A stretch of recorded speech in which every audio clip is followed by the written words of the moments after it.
Hai teman-teman, setelah di video sebelumnya kita ngebahas tentang Menara Syah Bandar. Nah, di video kali ini kita akan ngebahas tentang Museum Baharinya. Tonton sampai habis ya videonya.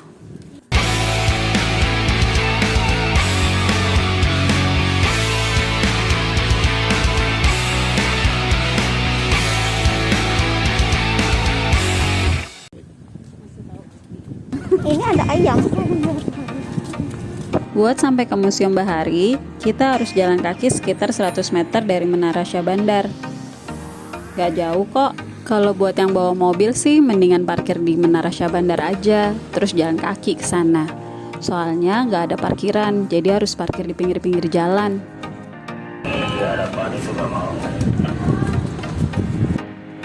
Seperti biasa, sebelum masuk ke dalam museum, kita diwajibkan untuk cek suhu dan cuci tangan.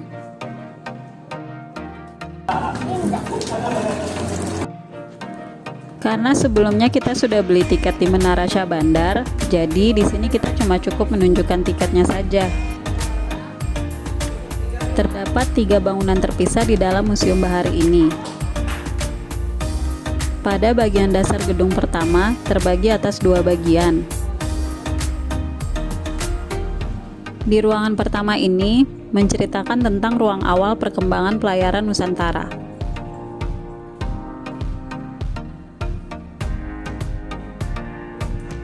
Di sini kita dapat melihat koleksi-koleksi jangkar-jangkar tua. Baru tahu loh kalau jangkar kapal tuh gede banget.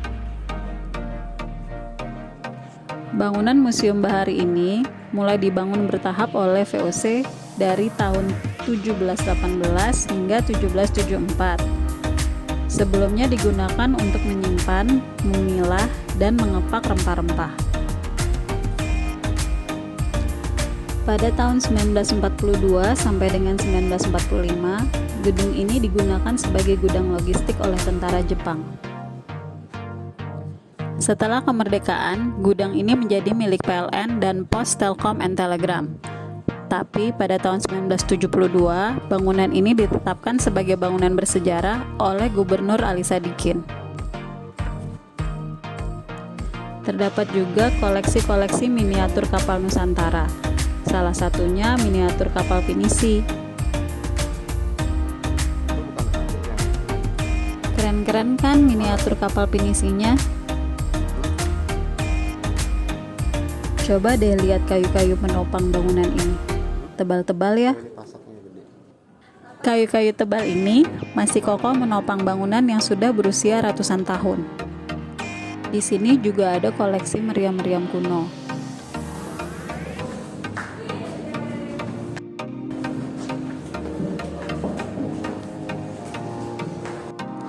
Ada yang tahu nggak ini apa? Ini namanya kemudi giling. Kemudi giling ini berfungsi untuk mengatur arah kapal dan bisa juga untuk cek kedalaman air.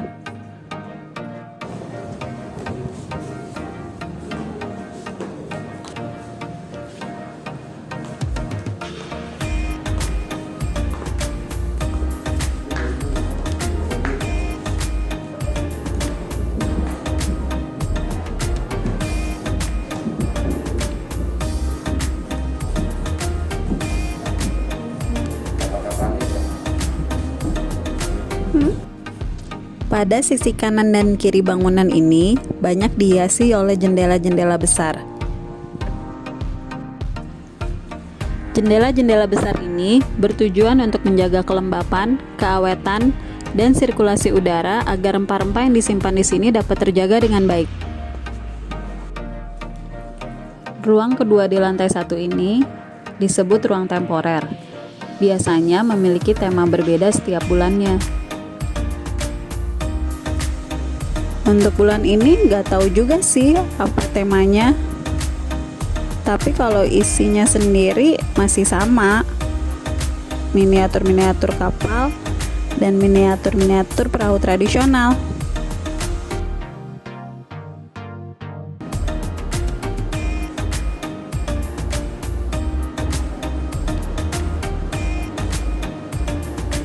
Let me do this.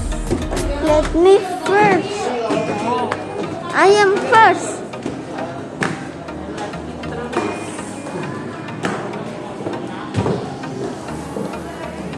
Ini tempat gantung diri ya? Ini tempat gantung diri. Bukan, Dek. Itu alat untuk menaikkan atau menurunkan barang ke kapal. Pada lantai kedua bangunan ini terdapat perpustakaan. Sayangnya saat kami datang ke sini perpustakaannya sedang tutup. Nah, ini yang paling seru. Ruang diorama bangsa-bangsa yang ada di Batavia. Diorama-diorama ini ukurannya sebesar badan kita loh.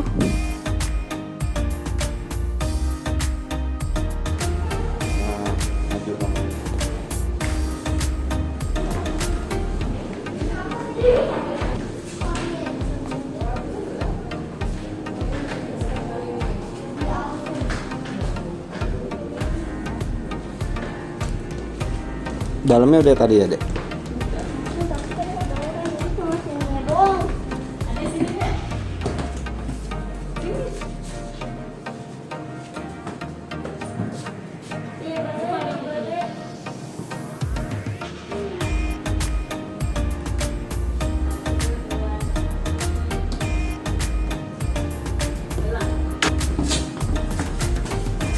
Pada ruang diorama ini dipenuhi oleh patung-patung para penjelajah dunia seperti Marco Polo dan Laksamana Cheng Ho.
Ini bagian luarnya. Kita seperti di dalam benteng ya.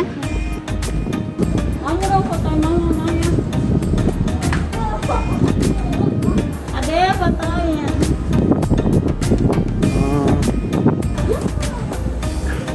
Satu, dua, tiga.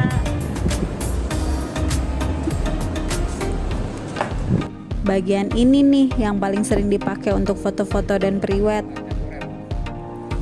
Soalnya keindahan arsitektur kolonialnya kental banget di sini dan masih terjaga keasliannya. Serasa di Eropa deh. Satu lagi keunikan bangunan ini, yaitu pada pintunya. Pintunya berbentuk setengah lingkaran. Kenapa? Karena pada zaman itu pajak bangunan dihitung dari besar kecilnya pintu bangunan. Jadi ini salah satu trik VOC agar tidak terlalu besar membayar pajak bangunan saat itu.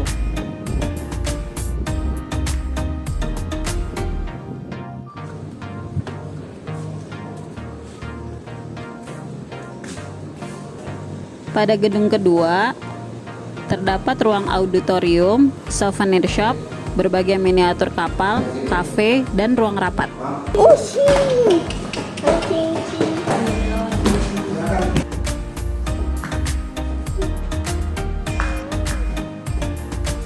Pada lantai kedua bangunan terakhir ini, terdapat aneka biota laut yang sudah diawetkan dan diletakkan pada etalase kaca.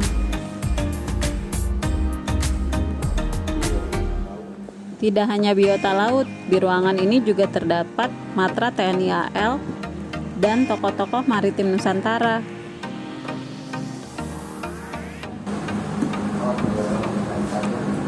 Kita lihat yuk koleksinya.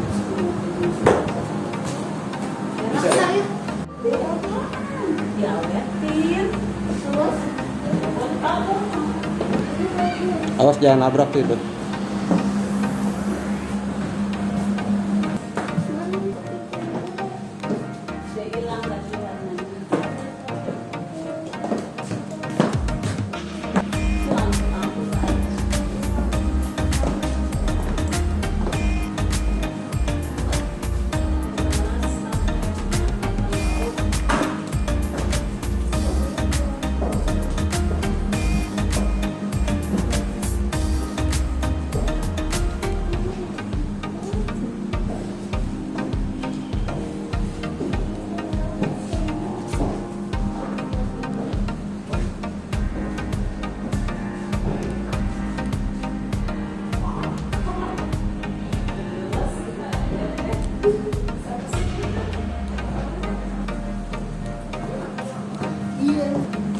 Ini pecahan.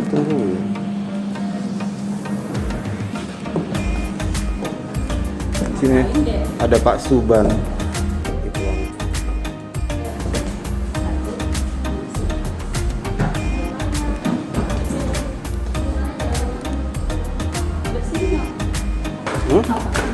Apa deh? Pada bangunan terakhir museum ini berisikan perahu-perahu asli dari seluruh Indonesia.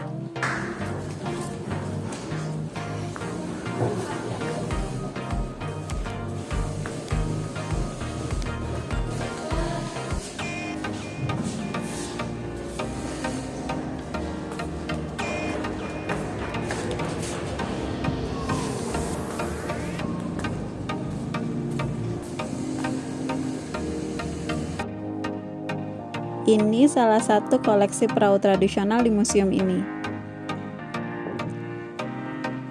Perahu ini karya tangan suku Papua asli loh, dan didatangkan dari Papua langsung pada tahun 1995. Perahu ini juga pernah berlayar dari Papua sampai Jawa Timur. Gedung museum ini pernah terbakar pada tahun 2018. Tapi sebagian besar bangunan Museum Bahari saat ini masih tetap dipertahankan keasliannya. Salah satunya yang nggak pernah diubah adalah lantainya yang terbuat dari batu andesit. Overall museum ini sudah cukup bagus. Kami suka museum ini. Catatan kecil dari kami untuk kedepannya karyawan-karyawannya agar bisa lebih berinteraksi dengan pengunjung. Dan untuk display koleksinya bisa lebih atraktif lagi agar tidak membosankan dan bisa menarik lebih banyak pengunjung. Sayang banget kan museum sebagus ini sepi pengunjung. Cukup sekian video kali ini ya, semoga bermanfaat. Terima kasih telah menonton, mohon maaf jika ada kekurangan. Tonton juga video kami lainnya ya. Jangan lupa klik like, subscribe, dan komen. Bye!